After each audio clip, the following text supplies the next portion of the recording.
रायगड लोकसभेसाठी एक दोन नव्हे तर तब्बल तीन तीन अनंत गीते निवडणूक रिंगणात उभे ठाकलेत. निवडणूक रिंगणात आमने सामने येणारे हे तीन अनंत गीते नेमके आहेत तरी कोण? पडला ना प्रश्न.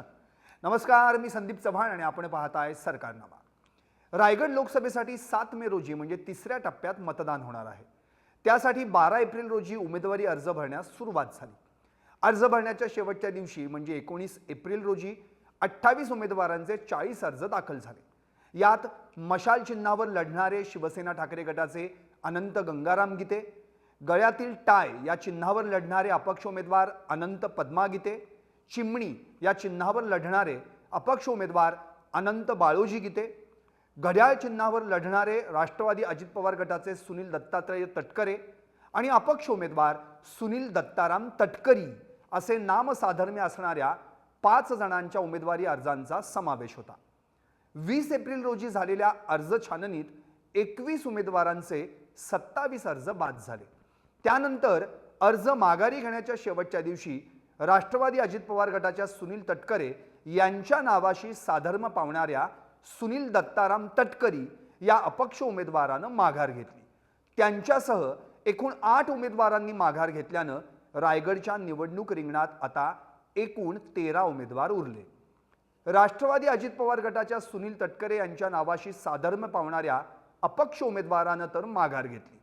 मात्र शिवसेना ठाकरे गटाच्या अनंत गीते यांच्या नावाशी साधर्म्य पावणारे ते 2 अपक्ष उमेदवार निवडणूक रिंगणात उरले आहेत. एक म्हणजे अनंत पद्मा गीते आणि दुसरे अनंत बाळोजी गीते. एकाच नावासारखे उमेदवार का दिले जातात? याचं उत्तर अगदी सोपं आहे. निवडणुकीतील प्रमुख उमेदवारांच्या मतांची विभागणी करणं हा या मागचा डाव असतो आणि हा डाव सगळेच पक्ष खेळतात. याचं एक उदाहरण देतो. 2014च्या लोकसभा निवडणुकीत शिवसेनेचे अनंत गीते आणि राष्ट्रवादीचे सुनील तटकरे या दोघांमध्ये पहिल्यांदाच लढत झाली होती. या निवडणुकीत अनंत गीते यांनी 3,96,178 मतं घेत विजय मिळवला होता.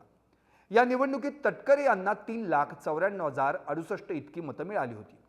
म्हणजेच अवघ्या 2,110 मतांनी तटकरे यांचा पराभव झाला होता. याच निवडणुकीत सुनील तटकरे यांच्याशी नामसाधर्म्य असलेल्या सुनील तटकरे या एका अपक्ष उमेदवाराला 9,849 इतकी मतं मिळाल्यानं राष्ट्रवादी काँग्रेसच्या सुनील तटकरे यांचा पराभव झाल्याचं उघड झालं होतं. त्यामुळे एकसारख्या नावाचे उमेदवार निवडणूक रिंगणात असल्यानंतर त्याचा प्रमुख उमेदवाराला कसा फटका बसतो हे सुनील तटकरे आजही विसरले नसते. थोडक्यात काय तर अगदी हीच परिस्थिती रायगडचे सलग 2 वेळा खासदार राहिलेल्या अनंत गीतेंसमोर उभी ठाकली आहे. कारण या निवडणुकीत शिवसेना ठाकरे गटाचे उमेदवार अनंत गीते यांच्या विरुद्ध आणखी 2 अनंत गीते उभे राहिले आहेत. एक म्हणजे अनंत पद्मा गीते आणि दुसरे अनंत बाळोजी गीते. पाहत रहा निर्भीड आणि सडेतोड सरकारनामा.